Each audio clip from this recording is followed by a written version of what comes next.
અમદાવાદની Vatva GIDC phase 1 માં આવેલી અલ્કેશ એન્ટરપ્રાઇઝ નામની ફેક્ટરીમાં ભીષણ આગ લાગવાની ઘટના સામે આવી હતી। ફેક્ટરીમાં સોલવન્ટ નામનું કેમિકલ હોવાના કારણે આગ વધુ ફેલાઈ હતી, જેના કારણે દૂર દૂર સુધી આગના ધુમાડાના ગોટે ગોટા જોવા મળ્યા હતા। ઘટનાની જાણ ફાયર વિભાગને કરાતા ઉચ્ચ અધિકારીઓ સહિત 16 જેટલી ગાડીઓ ઘટના સ્થળ પર પહોંચી હતી।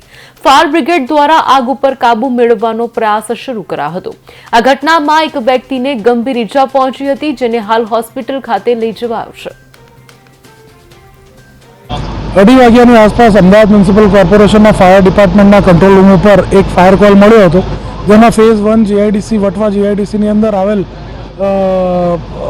અલ્કેશ એન્ટરપ્રાઇઝની અંદર ઇથેનોલ, મિથેનોલ અને બીજા સોલવન્ટ બેઝ મટીરિયલોનો સ્ટોરેજ થાય છે તેવો ઇન્ફોર્મેશન મળતા ઘટના સ્થળ પર આવીને ફાયર ફાઇટિંગ ચાલુ કરેલ હતું। જે સંદર્ભે ટોટલ 18 જેટલા ફાયર વ્હીકલો, ફર્સ્ટ રિસ્પોન્સ વ્હીકલો ઘટના સ્થળ પર છે। 65 જેટલા ફાયર ફાઇટર જવાનો ઘટના સ્થળ પર છે। 8 અલગ અલગ જગ્યાએથી ફોર્મ ફાયર ફાઇટિંગ કરીને આગને સંપૂર્ણપણે કાબૂમાં કરી લેવામાં આવી છે। કોઈ જાનહાની કે ઈજાનો રિપોર્ટ મળેલો નથી।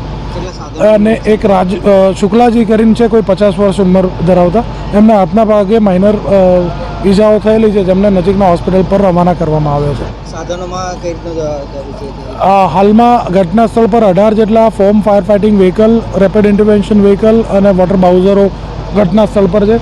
આગને કુલિંગ અને સર્ચ એન્ડ રેસ્ક્યુ ઓપરેશન ચાલી રહ્યું છે કે કોઈ બીજા માણસો ટ્રેપ થયેલા છે કે કેમ। પરિસ્થિતિ કાબૂમાં છે।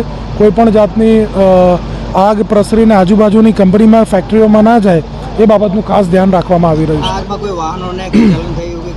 ના, કોઈ વાહનોની અંદર ઇન્વોલ્વમેન્ટ નથી, પણ જે પ્રાઇવેટ વ્હીકલ્સ હોય, જેમ એમના 2 વ્હીલર છે કે બીજા એસેસરીઝ છે, એ આખું ઇન્વેસ્ટિગેશન કરીને FSL, JPCB, ડિશ ઓથોરિટી દ્વારા ઇન્વેસ્ટિગેશન કરીને કેટલું નુકસાન થયું છે, કેટલી વસ્તુઓ ઇન્વોલ્વ છે, તે સંપૂર્ણ બાબતનો રિપોર્ટ માંગવામાં આવશે।